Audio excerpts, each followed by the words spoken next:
Welcome to this special edition of Hannity on a Friday night. I'm Pete Hegseth in tonight for Sean. And tonight, American airspace has been breached once again. For the second time in as many weeks, in 2 weeks, an unauthorized foreign object flew into the United States. The, we're told, unmanned aircraft was described as a gray cylindrical vessel, like a Coke can, cylindrical, roughly the size of a small car, floating over Alaska. But this time, Biden didn't wait for the object to make a cross-country trip before shooting it down. Watch. Really briefly, can you speak to rumors that there is another Chinese balloon above Alaska or any other parts of U.S. territory that the U.S. shot down? So I can confirm that the Department of Defense was tracking a high-altitude object over Alaska airspace in the last 24 hours. The object was flying at an altitude of 40,000 feet and posed a reasonable threat to the safety of civilian flight. Out of an abundance of caution and at the recommendation of the Pentagon, President Biden ordered the military to down the object, and they did. So the reporter knew something. John Kirby didn't lead with that in his briefing. That was a question after the fact. So did last week's Chinese spy balloon not pose a reasonable threat? It was the size of 3 school buses and potentially carried an explosive payload. We're learning more. I mean, balloon was also equipped with multiple antennas, capable of sophisticated surveillance, potentially even listening to phone calls. And it was purposely flown into the interior of the United States over sensitive nuclear sites by members of the Chinese Communist Party. Joe Biden was being tested by China, and he utterly failed. Now, just how many more Chinese spy balloons are headed our way or other unexplained aircraft? Joining us now with more, former Secretary of Defense Mark Esper. Mr. Secretary, thank you for being here. Based on what we know right now, the descriptions from the Pentagon, the way in which they rolled it out, what do you make of this second aircraft and the response of the Biden administration? Yeah, it's really interesting that, first of all, we'd have a second intrusion within the last 10 days, 2 weeks. Next, what is interesting is the fact that it came from the north, from the Arctic Ocean, as compared to the Chinese spy balloon, which came up from the southwest through the Aleutian Islands. So this gives me some pause as well. And then third, as you pointed out when you in your introduction there, much, much smaller than the original spy balloon. So I don't think we really know what is going on here. It may well be another country's scientific experiment or weather balloon. Who knows? We have military on the ground now, I suppose, securing the site, recovering debris. It will take them a few days to gather all that, to get it back to a location where the forensics can go through it, and we can find out what really happened. But to your second question, look, it was a smart call to shoot this thing down now. We have to defend our airspace. We have to defend our sovereignty. And that means knocking objects out of the sky before they traverse the United States. We do. But the first one was large and allowed to loom. This one was small, and we don't even know if it was China per se. It could have been Russia. I mean, Alaska is much closer to Russia. We don't know. But it was small and immediately interdicted. Is that a dynamic of the criticism they received? Is that really about the altitude? They're saying 40,000 is commercial aircraft versus 60,000. I mean, how much of this is driven by the expose of the last 10 days, and how much of this is driven by protocol, say, of the Pentagon? Yeah, well, I assume a lot of the protocols at the Pentagon have been tightened up. They detected the object much sooner, reported much more quickly, and teed up a decision for the president. So I'm glad to see that the Pentagon is improving its procedures, if you will, its protocols. But I think with regard to the response, it's clearly informed by what happened last week, the blowback that President Biden received, both bipartisan, right, from both Democrats and Republicans, who said that the last week's spy balloon should have been shot down before it entered the continental United States over Alaska, and not once it traversed the country. So I think that is largely to explain. The fact it was 40,000 feet versus 65,000 is important, but I don't think that's the main driver.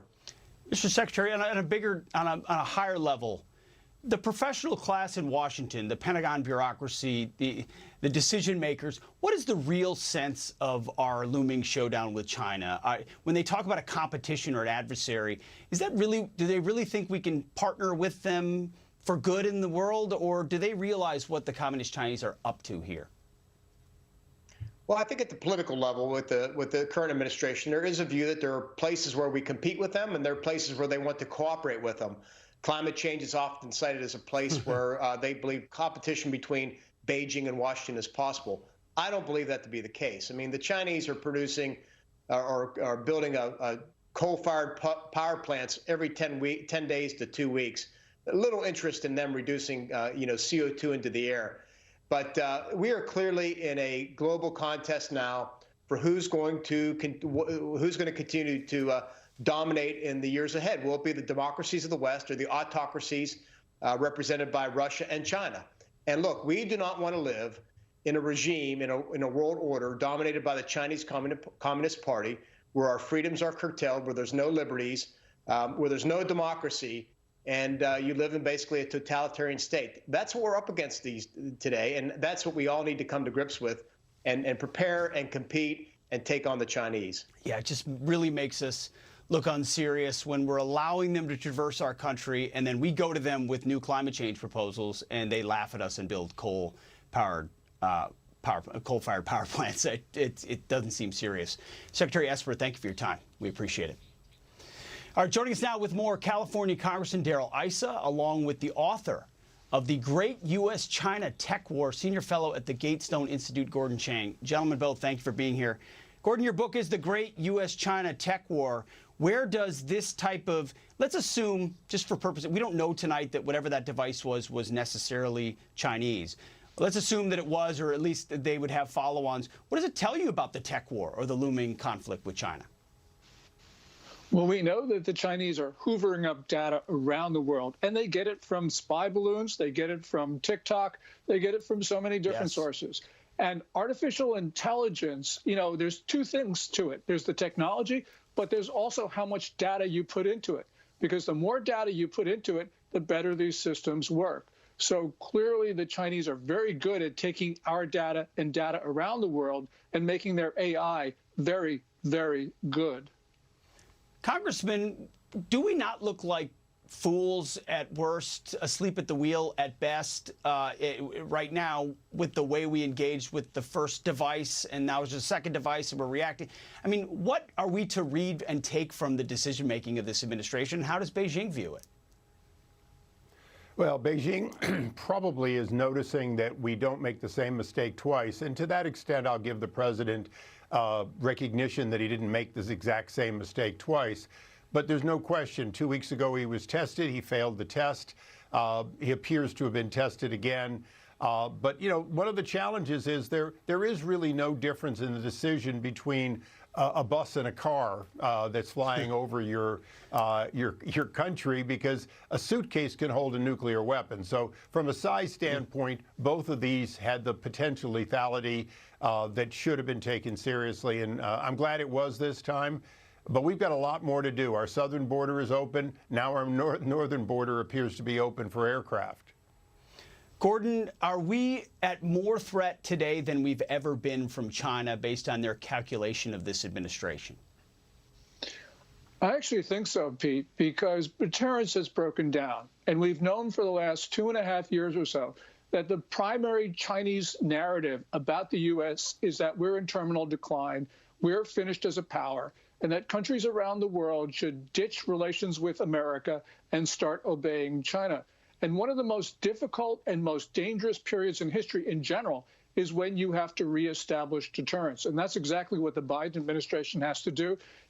This balloon flight, the Chinese one, showed the utter disrespect of the Biden administration and the United States by China. And that shows a very dangerous mentality in Beijing, because that's going to drive them to do things that could lead us to a world war. Remember, we got war in Ukraine. We could have war on the other side of the Eurasian landmass pretty soon.